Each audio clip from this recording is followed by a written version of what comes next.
Across our planet, in the most formidable of landscapes, humanity has demonstrated a remarkable capacity for adaptation. It is a story not just of survival, but of artistry and ambition. Around the world, humans have built homes in the most impossible places, carved into sheer cliffs perched on rock faces hanging above the clouds. These are the 20 most extraordinary cliffside towns on Earth. We're just getting started. Perched over a dramatic gorge, Rwanda's ancient stone bridge stitches together two halves of a city carved into limestone, a dramatic testament to human ingenuity, to defense, and to centuries of history.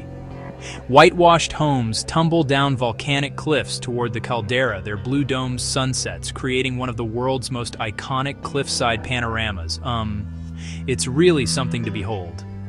This village sits atop a razor-thin basalt ridge formed by ancient lava flows, its narrow streets clinging to sheer black rock. And the drop is startlingly close. Well, for millennia, people carved cave homes into soft limestone, creating a living labyrinth of grottos that echo with history. Monasteries crown towering sandstone pillars, appearing to float. Sanctuaries of faith sculpted by time and devotion. Medieval houses teeter on eroding limestone cliffs above the sea, their honeyed facades facing endless ocean vistas.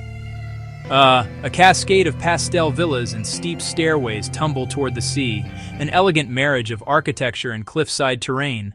Well, a colorful fishing village clinging to worn rock, narrow harbors, stacked houses meet the Ligurian waves.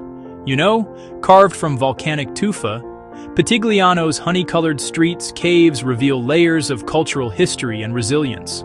Stone towers rise from a mountain ridge like carved sentinels, a dramatic example of built-in geology and communal fortitude. You can almost feel the weight of history in the stones.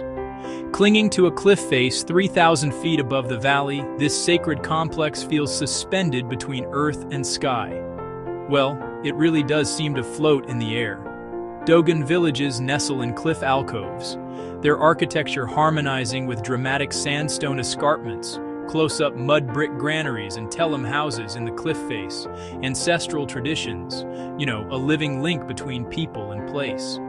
Here, entire homes are sheltered beneath massive rock overhangs, a seamless blend of dwelling and stone, Fortified terraces, medieval houses step down a steep hillside, overlooking winding river gorges and centuries of history.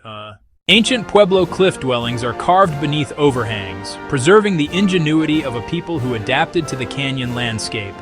A vertical village where roofs become the streets of houses above, and Masole's stacked layout defies conventional urban design. Remote highland communities perch on escarpments above vast canyons, living amid dramatic windswept panoramas. A seaside hamlet built into Atlantic cliffs, where waves crash into coves below whitewashed homes, rocky terraces, creating a fierce, beautiful rhythm. Famed for its sunsets, Oya's cliff-hung architecture and winding lanes create, breathtaking vantage points over the caldera. A walled medieval fortress island carved into cliffs. Step inside and you walk through centuries sealed against the sea. The instinct to build is one of humanity's most powerful drives. Yet what we have witnessed here is more than just construction. It is a conversation with the planet itself. These remarkable towns show us that when faced with the sheer, unyielding power of nature, we do not always retreat. Instead, we adapt. We innovate. We create places of astonishing beauty and resilience. These cliffside towns remind us that human creativity knows no limits. They are enduring symbols of our ability to find our place even in the most improbable corners of the world, etching our stories into the very rock of the earth. They stand as a legacy, a living museum of architectural audacity. The question that remains is not simply if these places can exist, but what spirit of determination they awaken in us all. Which one would you dare to visit?